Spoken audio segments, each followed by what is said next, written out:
Okay, so moving, just to kind of remind you where we were looking at this problem. It's what we will in the very near term call the beam bending problem, but in this case, we're not treating it with beam bending theory, we're actually treating it with elasticity theory. And so what we have is a beam, we have a structure, it's fixed on the left edge, it's free on the right edge, it is has a relatively uniform cross section, height h, width b, rectangular, and it basically comes cantilevered out of a wall with a load at the end. And so what we had done last time is we went through and we identified the tractions that were present. We identified displacement boundary conditions that existed. And somewhere in here, I'm trying to find precisely the slide. We actually identify clearly the differential equations that we're solving. Now, these differential equations are, essentially going to be the same differential equations. Here they are. These are the differential equations we're solving in this problem. These are the differential equations we solved, we thought through when we did the lap joint problem. These are the same equations that you're thinking through in doing the homework problem. And so we found boundary conditions. The boundaries put bounds on the values that show up in this equation. The differential equation shows how stress components relate to each other, where body forces and accelerations might be present. The constitutive relationship is the relationship between stress and strain, which we know, or in this case, we're assuming is going to be linear elastic, given by two constants, the Young's modulus E and the Poisson's ratio nu. We've stated, based on arguments made last lecture, that this is a plane stress problem for a 2D solution. We said that the out-of-plane stresses are relatively small. That argument was made because it was relatively thin in the out-of-plane direction and not loaded in that direction in any way. And then we described the constitutive equations, the kinematic equations. That is, again, another set of differential equations, this time relating strain to displacement that exists. And then we made some observations. I think this is about where we were, about what the stress field looked like. We said that because the stress was relatively thin in the y direction, or because the structure, I should say, was relatively thin in the y direction, it was traction free on the top, it was traction free on the bottom, without much distance over which stress can build up there. We made the assumption, we stated that there would be no stress, normal stress in the y direction, so sigma yy was equal to 0. We used the equilibrium differential equation, manipulated a little bit, and found that the shear stress, sigma xy, does not change as a function of x. That means its derivative is 0 with respect to the x direction. And we then kind of manipulated these differential equations, and in doing so, we showed that the stress in the x direction, let me see here, I got to find the precise conclusion that we drew.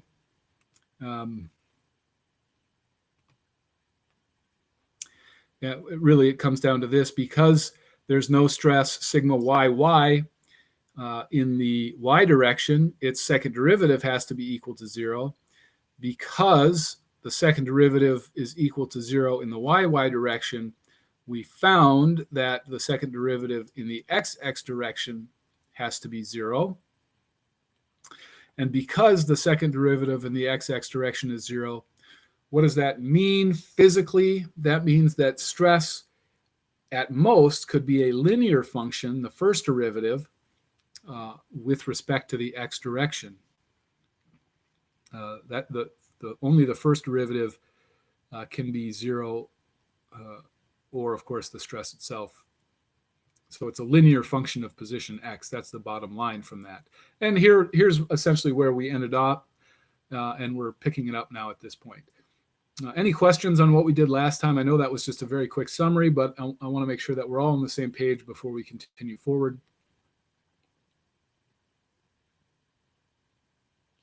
I'm not seeing anybody type in anything into the chat window, so I'm going to assume that that's pretty clear to you guys. So again, bottom line, second derivative 0. First derivative can be non-zero, but at most we would assume that this is a linear function then, because you can take, if you differentiate a linear function, you get a constant, non-zero potentially. But if you take two derivatives of a linear function, then you get 0, because you essentially drop both terms that might be present in the linear function. So having determined that through this assumption of there not being stress, normal stress in the y direction, determining stress is linear, sigma xx, we can therefore assume a stress of the following form. Sigma xx, it's going to be a linear function of x. So I'm saying slope-intercept form. So intercept C1 plus slope C2 times x. So this is linear in x. Now, just because it's linear in x doesn't mean it's not a function of y. So that entire term is linear in x, but you can still multiply that whole thing by some function that's a function of y. So that's where this term comes in. This term can multiply the entirety of the linear function. And furthermore, you know, all we said was that its derivatives with respect to x are specified. And so any function that is not a function of x can be added to this function. So g of y is now constant with respect to x. So if you took derivatives with respect to x, that term would go to 0. So that's legal for that to be there as well. So the most general form of an assumed stress field that we could write for this problem would be this one, C1 plus C2x times some function of y plus some other function of y. Now in this particular case, I'm going to make my assumption a little bit easier than that. I'm going to assume that sigma xx is a linear function of x, c1 plus c2x, times y, just y. So now it's going to be linear in y, it's going to be linear in x. Now, why do I say that? Well, having done it the way that if we had used this equation, we would have eventually gotten to this equation. And I'm sort of using my knowledge of where we would get to, and that this is a perfectly legitimate solution to the differential equation. I'm using that to simplify the mathematics for the demonstration. So recall, when you're solving differential equations, if the solution satisfies the differential equations and the boundary conditions, then it is a legitimate solution to the problem.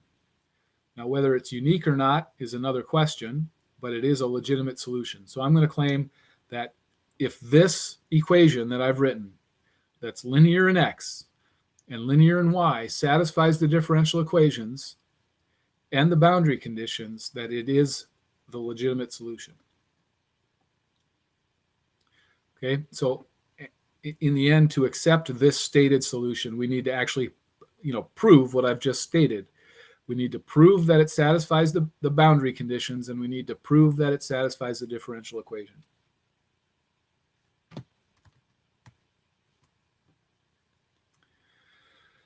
Okay, the first thing we'll do is we'll examine the equilibrium equation.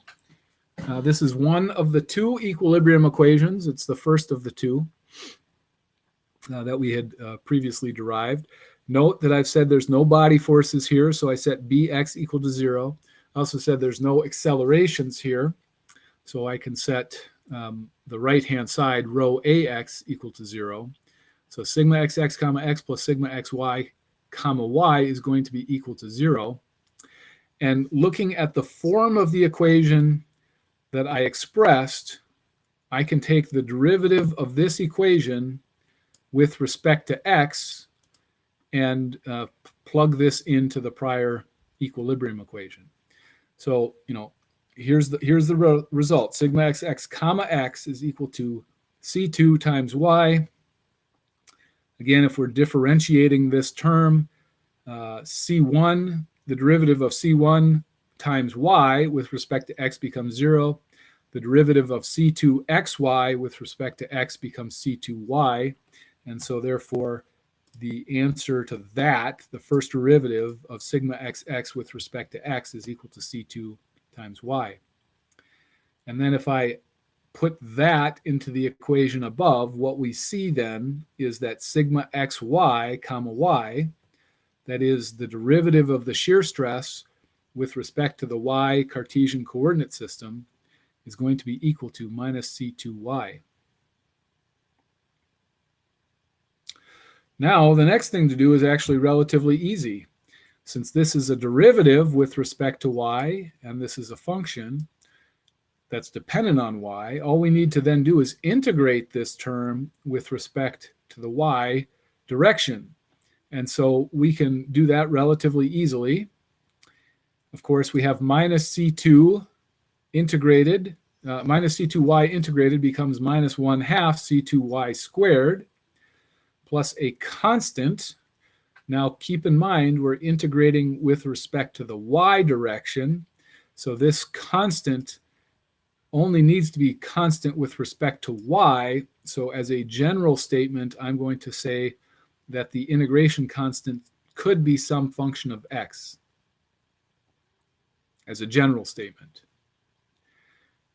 However, for this particular problem, I'm just going to leave it as being C3, so it is a different constant that's not a function of x. Now, how do we know that? That ultimately is something we know because this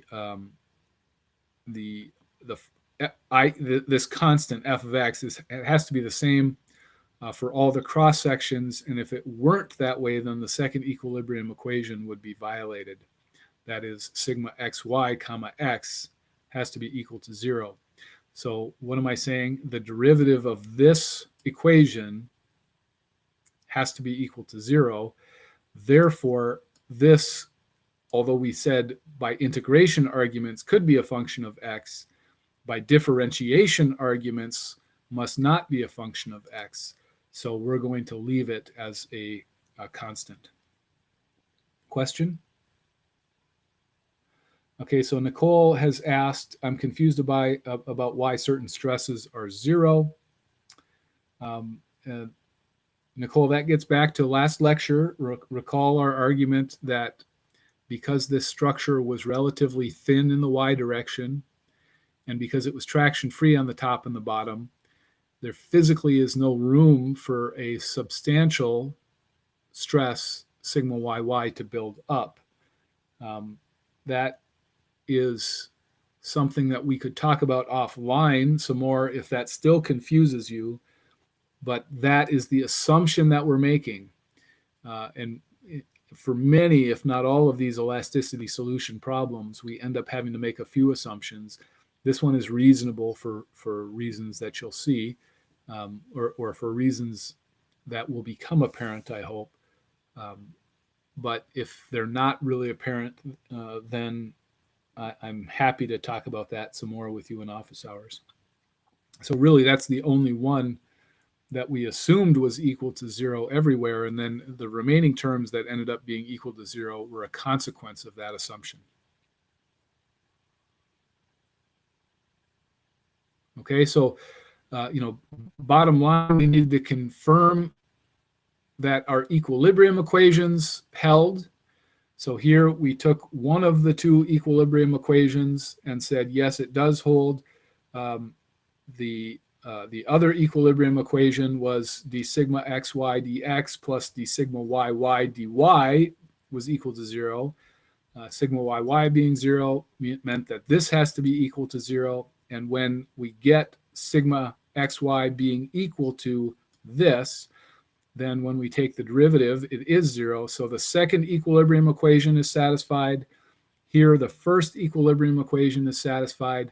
So, happy news. We've proven that the form of the solution that we're deriving here satisfies the equilibrium equations that govern stress distribution.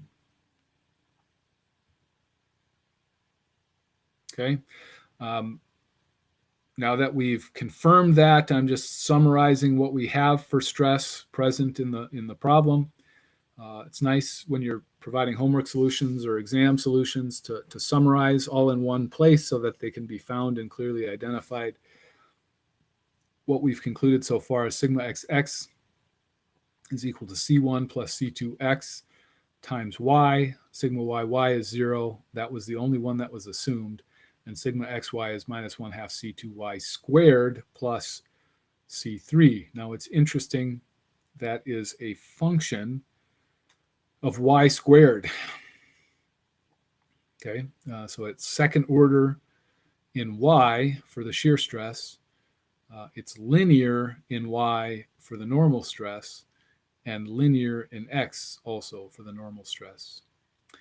So the stress equilibrium equations are satisfied, but we have not yet said anything about the boundary conditions being satisfied. So it's worth then checking whether that is true.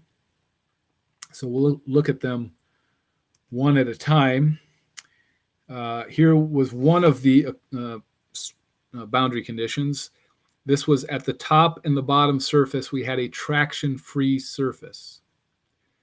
Top and bottom, so y is equal to plus or minus h over 2, traction-free, so sigma xy had to be equal to 0.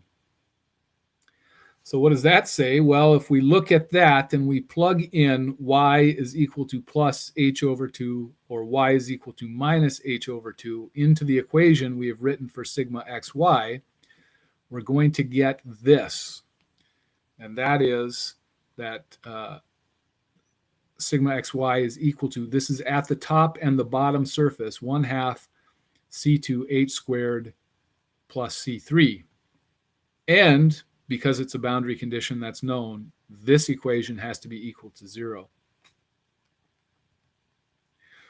So we just take that equation and we solve it for one of the two constants. Now I'm going to choose to say that C3 is the constant I will eliminate, and it is related to C through this equation. So we have C3 is equal to C2 times h squared over 8.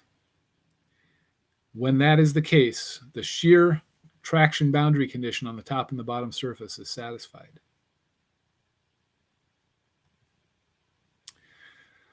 Another boundary condition was that at the location x equals L, so at the right-hand side of this, so just to keep in mind what we're doing. Okay, so there could conceivably be an XX normal stress here, but because by definition of the problem, there was no normal stress there, and this was a traction-free surface, we know that everywhere at this location, sigma XX has to be equal to 0. So all we need to do is then plug in x equals L, and what we get is C1 plus C2 times L times y is equal to 0. And again, like we did with the prior equation, we can therefore eliminate one of these constants and ensure that the boundary condition is satisfied. So here I'm going to say that C1 is equal to minus C2 times L.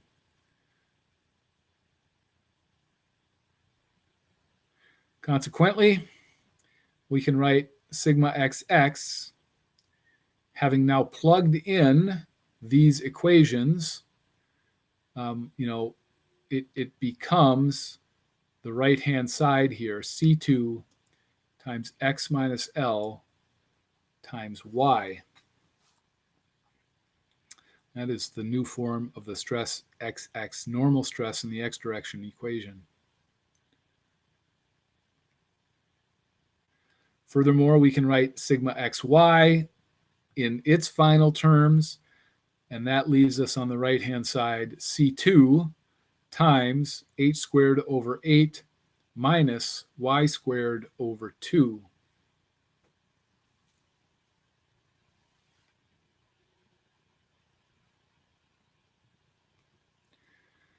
And So what we have now is equations for sigma xx and sigma xy, the stress.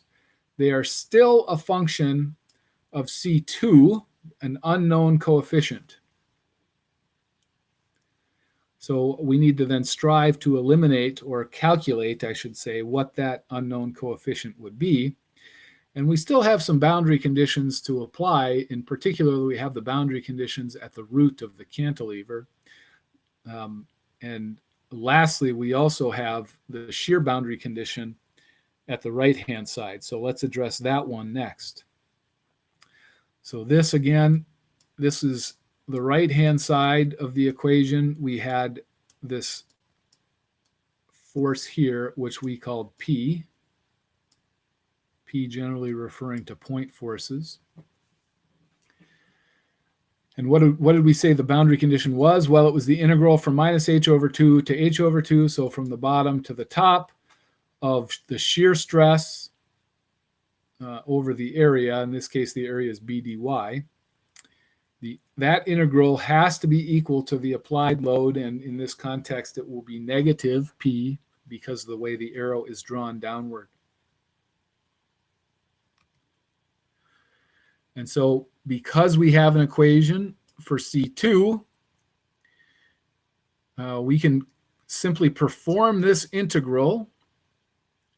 We're integrating with respect to y. So h squared over 8 becomes h squared over 8 times y. Minus y squared over 2 becomes minus y cubed over 6. Then we plug in the values minus h2 and h2. And after having done that, this value minus p is equal to C2 times b times h cubed over 8 minus h cubed over 24. That can be simplified further. We get C2b times h cubed over 12. And this is kind of an interesting finding. I don't know if you recognize this combination, bh cubed over 12. That's a fairly famous formula for the area moment of inertia of a rectangle. We'll call that I for a rectangle, base times height cubed over 12. The I value in this case calculated with respect to the centroid of that cross section. And it just falls out of the equations as we calculate them here. Really kind of neat. However, it doesn't entirely eliminate all the unknowns of the problem, as you'll see in a few minutes. Anyway, in the end, we get that minus p is equal to C2 times I. We can solve that for C2, and what we get is the right-hand side. C2 is equal to minus p over I. We're then going to take that and plug that into this equation and into this equation right here. And what we then have is an equation, sigma xx is equal to minus p over I, x minus L times y. Sigma xy is equal to minus p over I, h squared over 8 minus y squared over 2.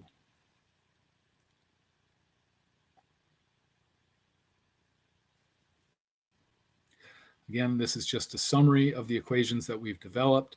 We have no more unknown constants, at least with respect to our calculation of stress. The stress equilibrium equations and boundary conditions are sufficient for us to calculate stress based on what I had provided you.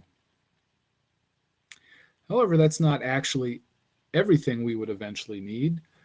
When you're solving the elasticity problem, you're also interested in strain and deformation or displacement. So we're interested in U, V, and W values for the displacement. We're interested in U comma X, V comma Y, U comma Y, V comma X, so normal and shear strains as well.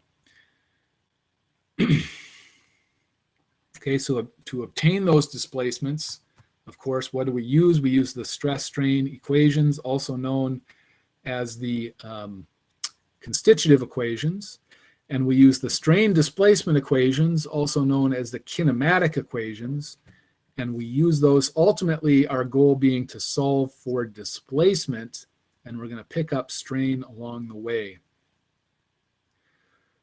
So a reminder, we had solved that sigma y was equal to 0, and we had solved an equation for sigma xx. We can define epsilon xx according to the constitutive relationship is going to be sigma xx over the Young's modulus E. And so we can express that whole equation. And by definition, this is the kinematic equations for strain. Epsilon xx by definition was u comma x, the first derivative of u with respect to the x direction. Now again, this is the linearized strain term, not the quadratic strain terms. We're saying the strains are small, the higher order terms become 0. Okay, and in the end, what we get is, and as I mentioned last lecture, we can cross this out. This is an equation reference that's showing up on the slides.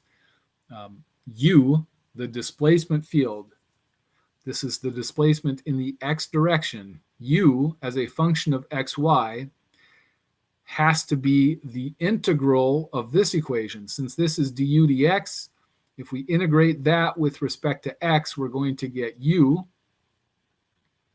And so we're integrating this equation. In fact, I'll just draw the integral there. I'll draw the integral there, and I'm going to integrate there. All of these have dx in them. And the net result of that, so you're integrating x with respect to x, you get an x squared over 2. You're integrating minus L, you get minus Lx. The coefficients carry down because they were multiplied.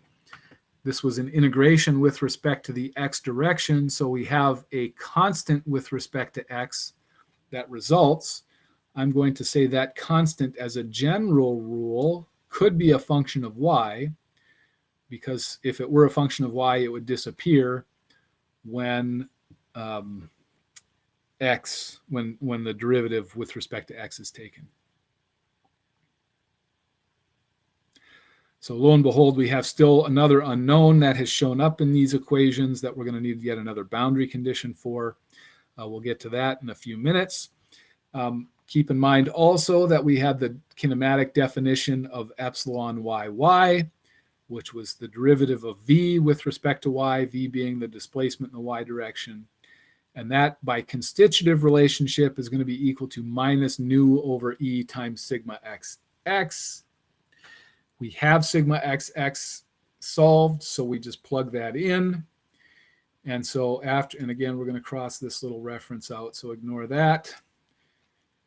After we integrate this equation with respect to y, what we get is that v as a function of xy will be equal to nu p over ei times x minus L times y squared over 2. So the y term becomes y squared over 2 when we integrate with respect to y. And of course, we get another constant, this one a constant with respect to y, which as a general rule could be a function of x.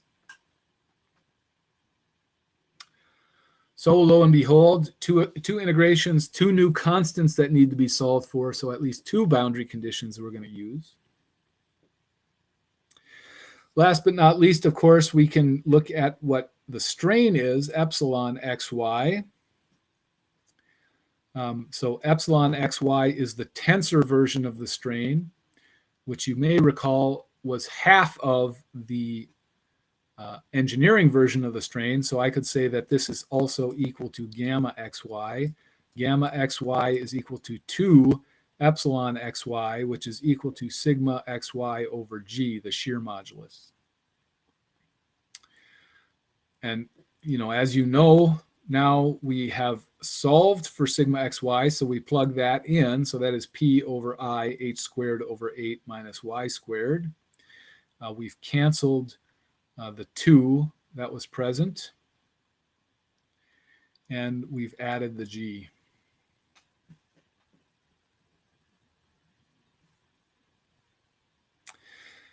And of course, by definition, epsilon xy, I should say gamma xy is equal to 2 epsilon xy is going to be equal to u comma y plus v comma x.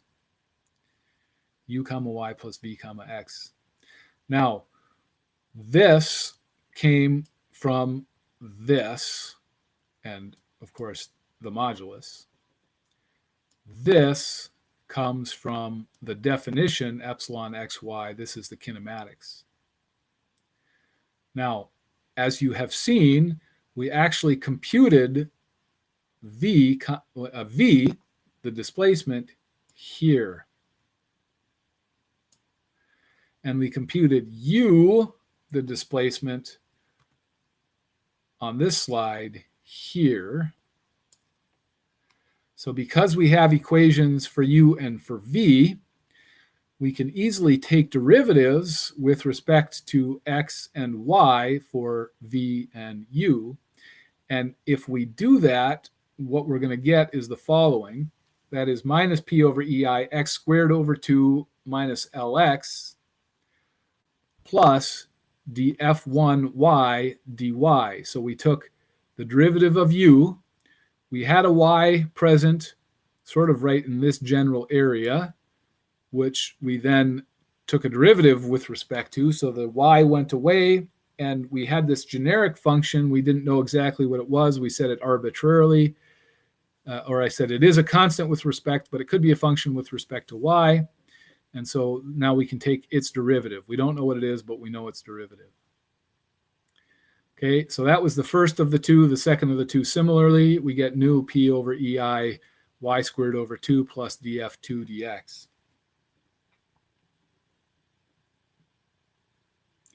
So everything here comes from there and is equal to this.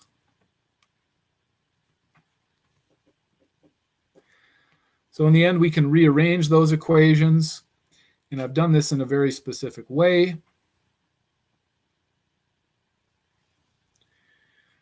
What I've put on the left-hand side, p over gi h squared over 8. Is there anything notable about this?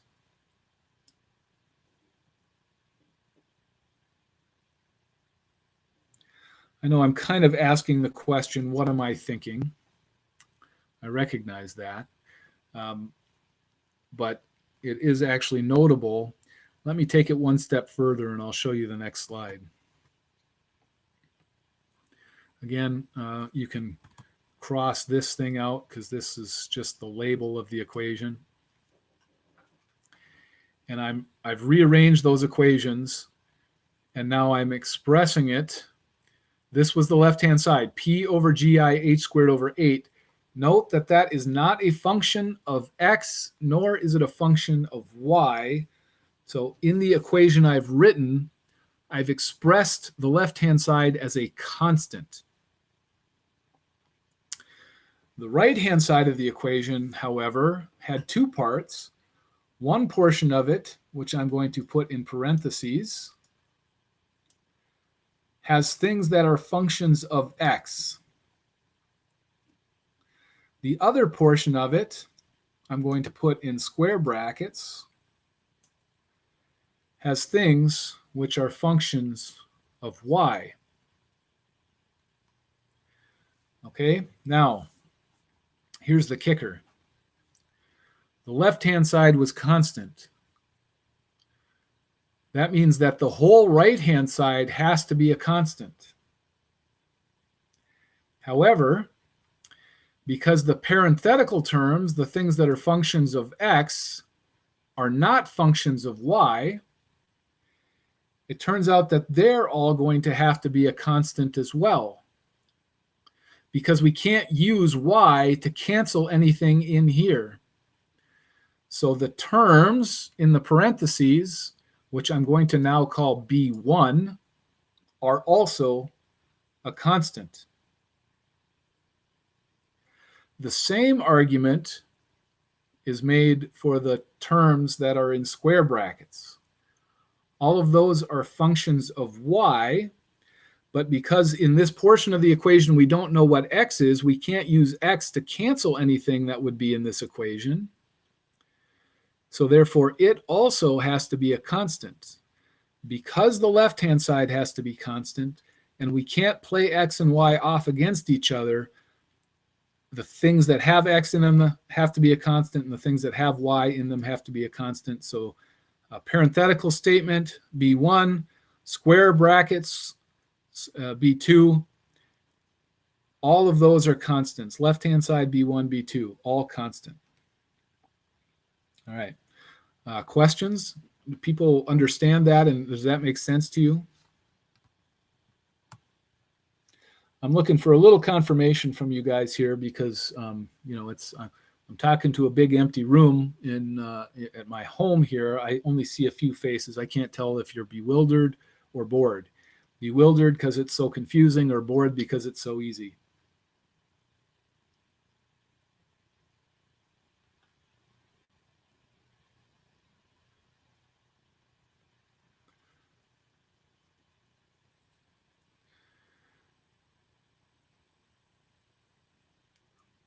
Okay, so Ron says it's confusing. First one to admit that it is. Yes, it is. I agree. It's a lot, actually. Garrett says the same thing. Bewildered because it's a lot for one problem. Absolutely.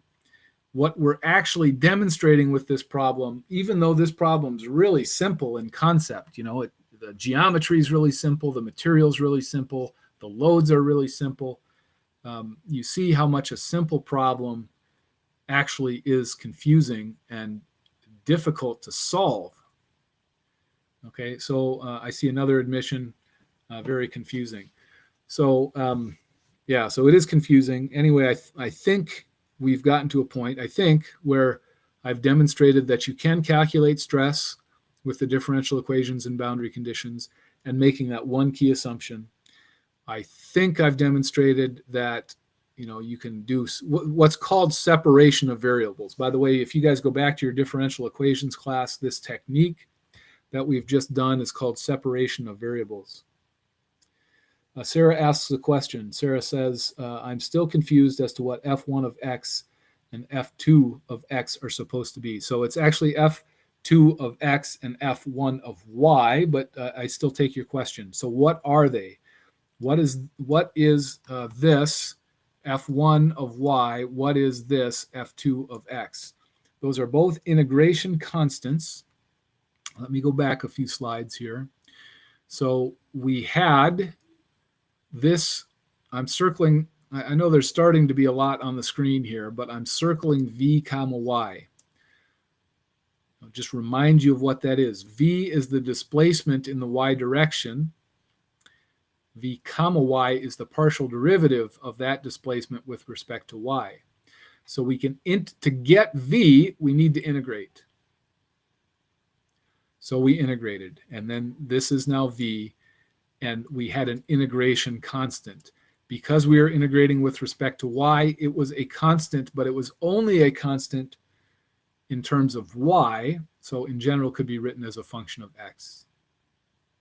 Okay, same thing in the prior portion. So we had u comma x, u displacement, its derivative with respect to x. We integrate that with respect to x. We get an integration constant. Constant only with respect to x, generally could be a function of y. So thanks for asking that, Sarah. I hope it's clear now. Is it a little better? Okay, good.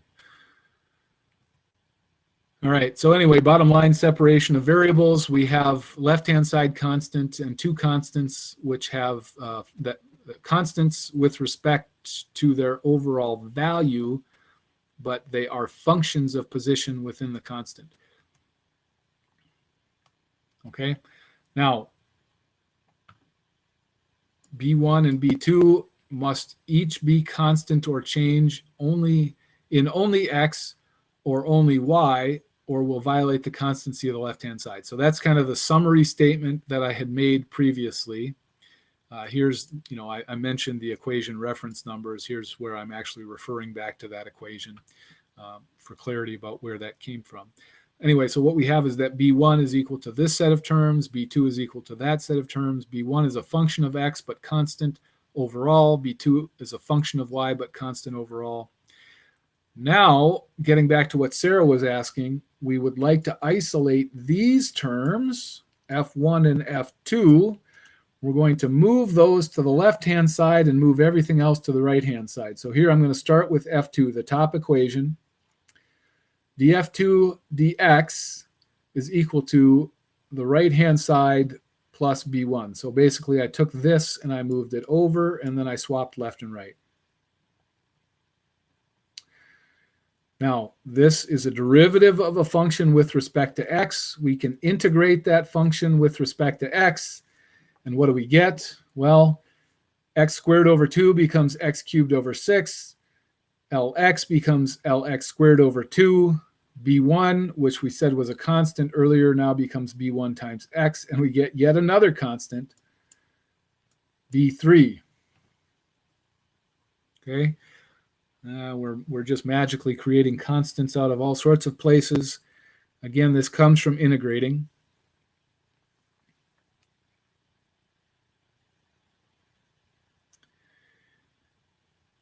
And it means we're ultimately going to need an additional boundary condition.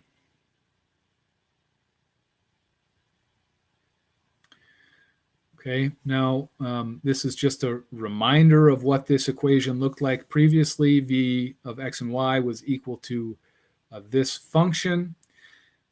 We can do the same thing we did on the last slide. We're isolating F1 on the left-hand side. We're moving everything else onto the right-hand side in that equation that was present.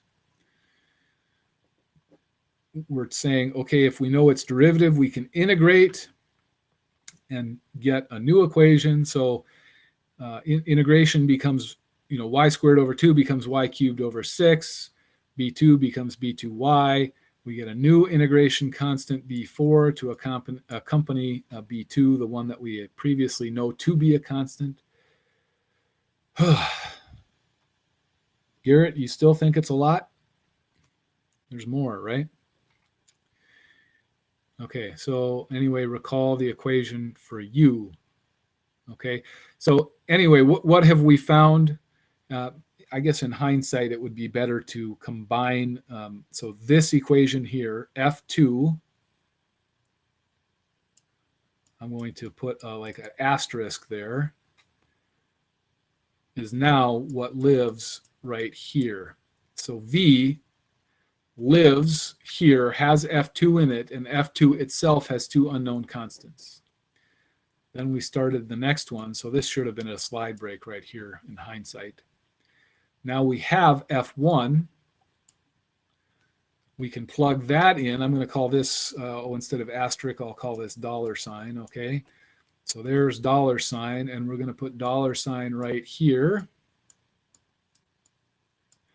And so now we have expressed the displacement U as a function of what we knew about stress plus this new F1 term, which has two constants in it. So we have U of x and y. We have V of x and y. Both of them have two unknown constants. We now still have four unknown constants for this problem. What do we need to solve for constants in differential equations? We need boundary conditions. So we need to come up with a few more boundary conditions beyond what we've used already. Okay, here's my summary slide for everything we've done so far. Again, U and V, these are displacements, written now as functions of x and y. Each one of them has x and y present and the two unknown constants, which I'm calling B. Note also that in summarizing the equations here, I took G and I substituted it out and replaced it with its equivalent, that is the modulus over 2 times 1 plus the Poisson ratio. And that's just so that we're only carrying one of the two moduli, either G or E. E is perhaps the most important of these, and so I kept it. I shouldn't say most important, the most commonly expressed of the two. We'll end up seeing this EI and EI and EI for beam bending problems. This property EI comes out a lot in the equations. And as I stated, for unknown constants, we need some boundary conditions. Actually, we need 4 more boundary conditions to solve for those last constants.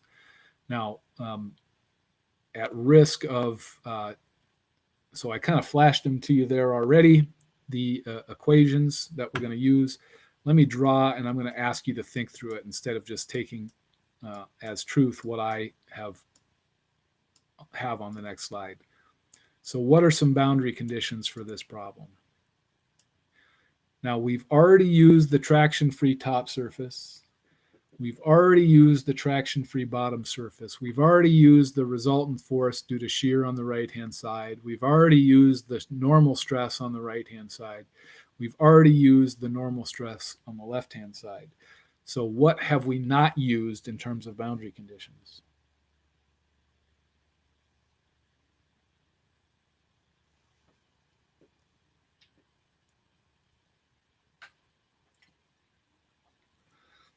So remember the 5 things that we need to do.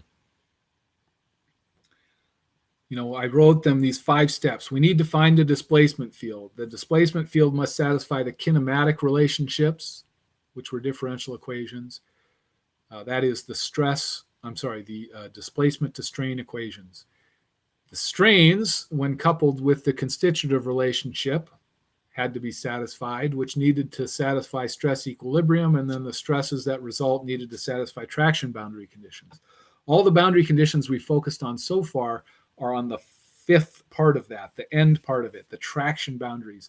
We got to start all the way back up at the top and look at what the displacement boundary conditions are, because the displacement field we find needs to satisfy displacement boundary conditions. So that's the hint. I'm trying to find 4 displacement boundary conditions, and Ethan has put forward a couple of them here already. So Ethan says U and V must both be 0 at x equals 0. So here at this location, where we know this is rigidly fixed to a wall, that means the wall doesn't move. That means that the portion that's attached to that wall doesn't move. So U, that's the motion in the x direction, and V, the motion in the y direction, both of them are going to be 0 at that location. Good. Nicole, let's see here. Hannah. Hannah says shear on the left-hand side. So we're going to need to check that eventually. And then Nicole suggests maximum displacement at x equals L. So I actually like your thinking here, Nicole. So Nicole says, essentially, I know that this thing is going to deflect, and it's going to have some sort of deformation field that looks sort of roughly like this. Okay, that's what she's saying. She has expressed that the maximum location will be at the end, and that actually turns out to be true for this problem, so that's a good observation. However, the challenge with using this as a boundary condition to solve for the equations up here is that we don't yet know the magnitude of this deflection here. So that's going to be tough. So we got to look for something else. Let's go ahead and look at the next slide. So again, these are the boundary conditions. What Ethan mentioned was at x equals 0 and y equals 0, U and V are both equal to 0. Okay, now if I look at these equations, and I say at x equals 0, y equals 0, so I can plug in y equals 0 here, and this whole thing goes away. I can plug in y equals 0 here, and this whole thing goes away. I can plug y equals 0 here, and that thing goes away. And what we have left is when y equals 0, the displacement of u is equal to b4. And since b4 has to be equal to 0 at y equals 0, we know b4 is 0. Same arguments apply for x with respect to v. So I plug in, well, I can plug in y is equal to 0 for this part here. And then I can plug in x is equal to 0 here, and x is equal to 0 here. So b3 also needs to be equal to 0. So 1, 2, we've knocked out 2 of the 4 unknown constants. Okay, the next one's a little bit tougher. That is v comma x has to be equal to 0. Let's go back and look at what I had drawn.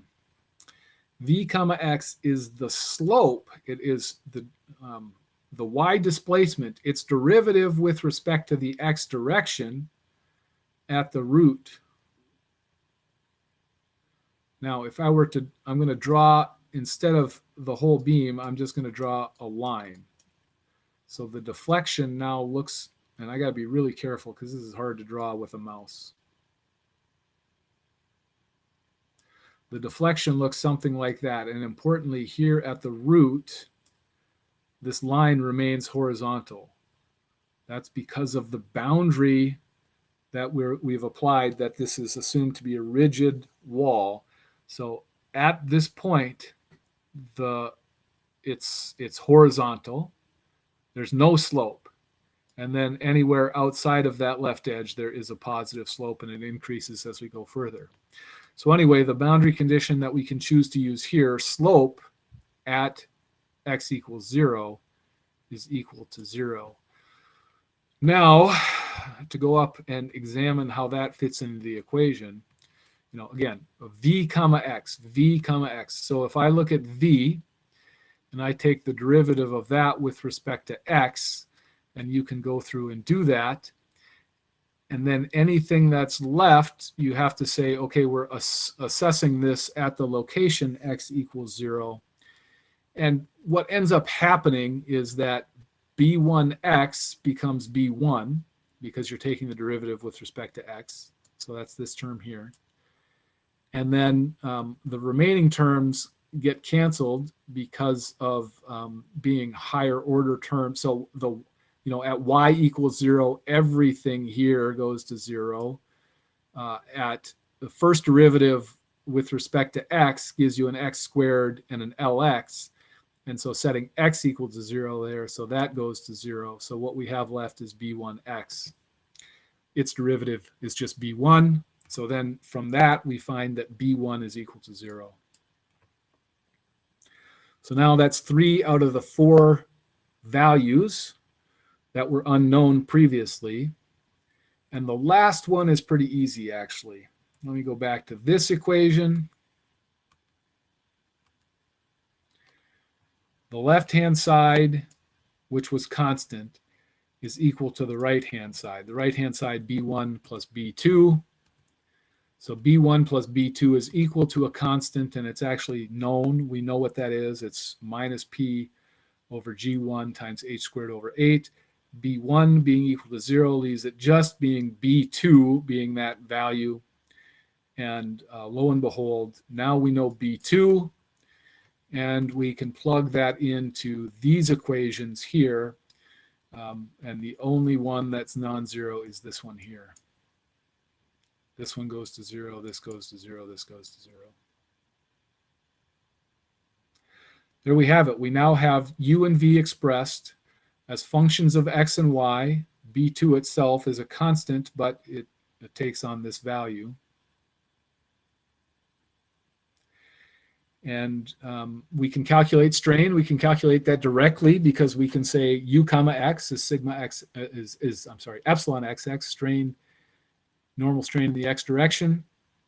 We can calculate shear strain. We can calculate normal strain in the y direction. All of those are just derivatives of now known values. So we can calculate those.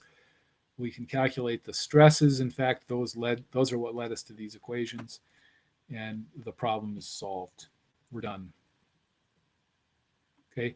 It's worth noting, just for the sake of discussion later, that if I say at the midline y equals 0, at the position x equals L, so this is the entire right-hand side of this beam, right?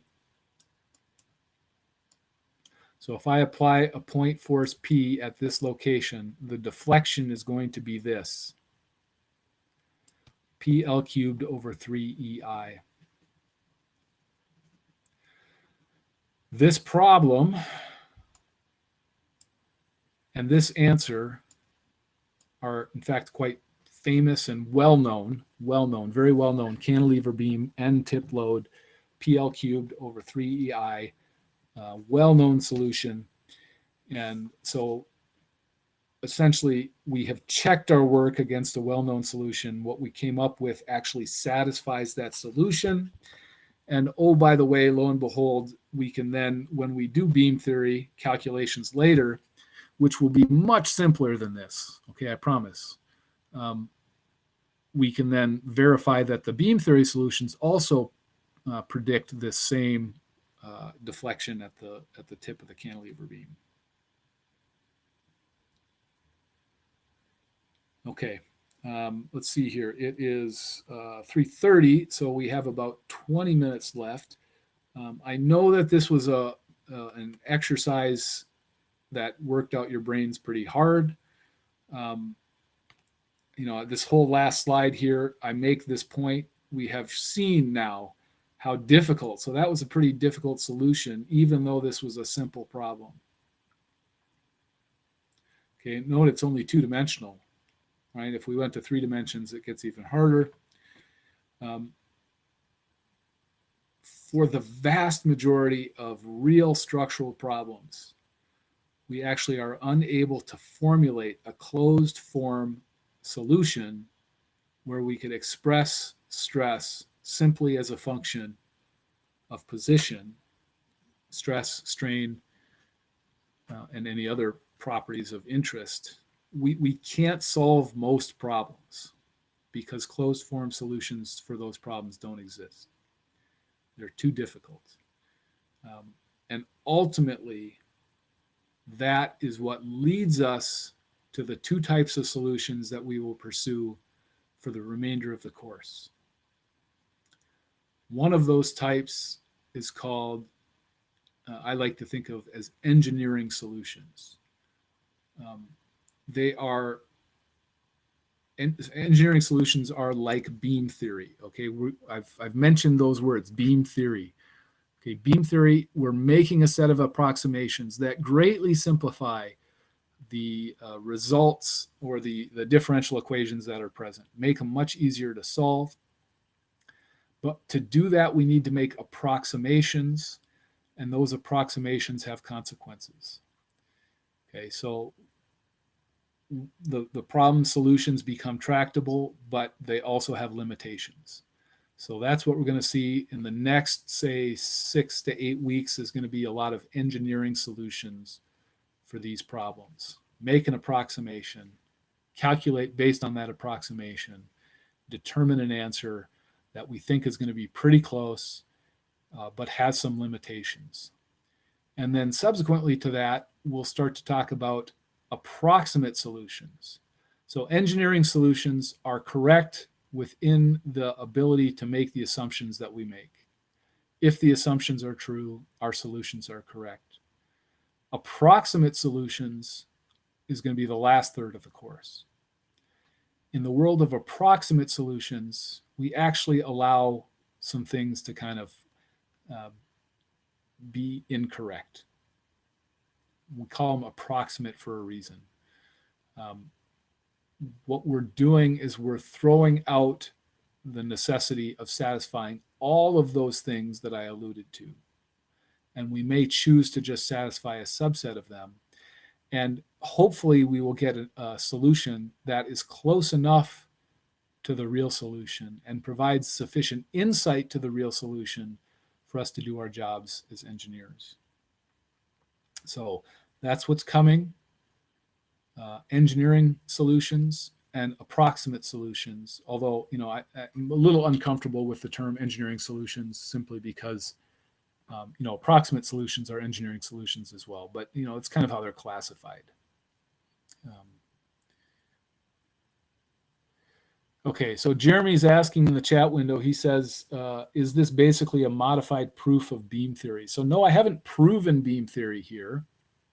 I've done a calculation of one beam theory problem, one problem that could be solved with beam theory. I've used full elasticity theory for that problem. And turns out that we're going to get basically the same answer as we would have gotten in beam theory. And that's ultimately because I made that one of those really big approximations. That was the sigma yy being equal to 0. But I took you through, what was different here of this solution relative to beam theory, what's coming. Now, I recognize it's difficult to do a comparison when I have not yet presented beam theory to you. But I will say we start in a slightly different mode when we're going to do beam theory. What we're going to do when we get to beam theory is we're going to say, okay, here's what the deflection looks like. If I write an equation for deflection, it's really easy to write an equation for strain because I'm just taking derivatives. And then it's really easy to write an equation for stress because I'm just multiplying strain times a constitutive relationship. Okay, so if we start by approximating the displacement field, we can get to our answer much more quickly. Whereas in this approach that we just did today, we started at the other end of the spectrum and we had to integrate it several times in order to get there. And integrating differential equations is a lot more difficult than differentiating differential equations. So anyway, that's the very brief intro to why the upcoming solutions will be easier. So I didn't really, the answer, that's a long answer to a short question, Jeremy. Jeremy, the answer is no. We didn't prove it, but we got something that would be very similar to it. Scott says, yikes. We wouldn't be expected to do this whole problem on an exam, would we? Great question, Scott. The answer is no. I'm not going to have you do something to that extent on an exam. That one is even though it's a simple problem, it tends to be rather difficult. However, I would say that your exam is going to be on the order of 80 minutes long, 1 hour and 20 minutes. Elasticity solutions are fair game for the exam, for sure. Sometimes I ask questions that have you essentially start the problem. Identify the appropriate equations, write the appropriate boundary conditions, and describe your solution approach without actually finishing. So that's one thing that can come up. So this question that we just solved would have been fair game on the exam, except I might have told you to truncate your solution at a certain point. Okay. Or alternatively, I will require you to do all the steps we did today, but with a much simpler problem, one that's more easily integratable. It won't be as difficult to solve in the amount of time that you have. My goal when I write an exam, my goal for the questions that I'm asking you is to allow you to demonstrate your knowledge. It's not meant to make it so difficult that you can't do it reasonably in the time that's there. It's not meant to trick you. My goal writing an exam is to allow you to demonstrate your knowledge.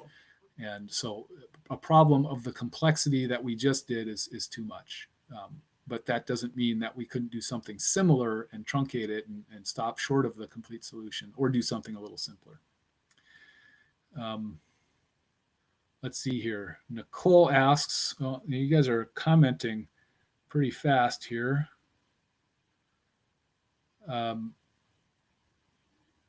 So Nicole asked, what was the final answer?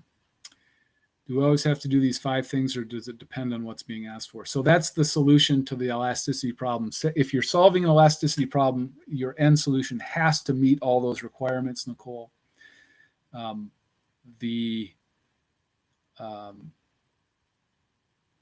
That doesn't mean that this example that I provided is prescriptive, that if you follow the precise steps that I went through this time, that you're always going to get this to the answer. I mean, you need to be able to think about these problems from multiple different directions.